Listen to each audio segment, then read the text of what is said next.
So let's take a look at some history and what other people have said about this concept of charging other countries more money for our products. And you might be surprised to see who the critics are. Look, I think the president's doing the right thing. China has been taking advantage of us for two decades. They're stealing our intellectual property, which means stealing our good-paying jobs. How far does China have to go? How much more repression? How big a trade deficit and loss of jobs for the American worker?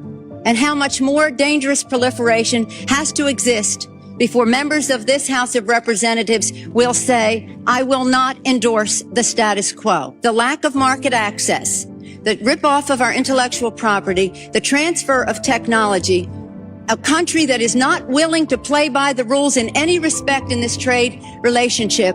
You have a serious threat not only to our relationship, but to the industrialized world. Further, what they have said is that we need to not worry about manufacturing in America, because what we should establish is a policy of unfettered free trade. We don't need tariffs.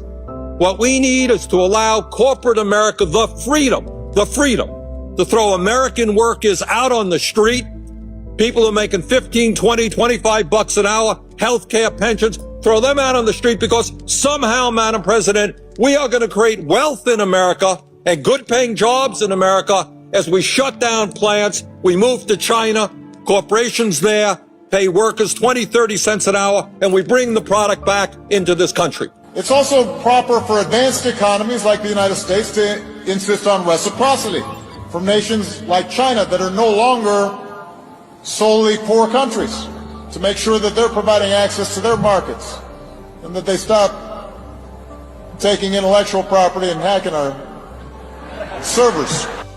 So imagine that. Tariffs can be beneficial as long as they are done strategically. Again, Mr. Trump has been saying this for almost 40 years. I mean, you can respect somebody that's beating the hell out of you, but they are beating the hell out of this country. I don't know how your audience feels, but I think people are tired of seeing the United States ripped off. And I can't promise you everything, but I can tell you one thing. This country would make one hell of a lot of money from those people that for 25 years have taken advantage. It wouldn't be the way it's been, believe me. But now here's where things get really interesting. There's another theory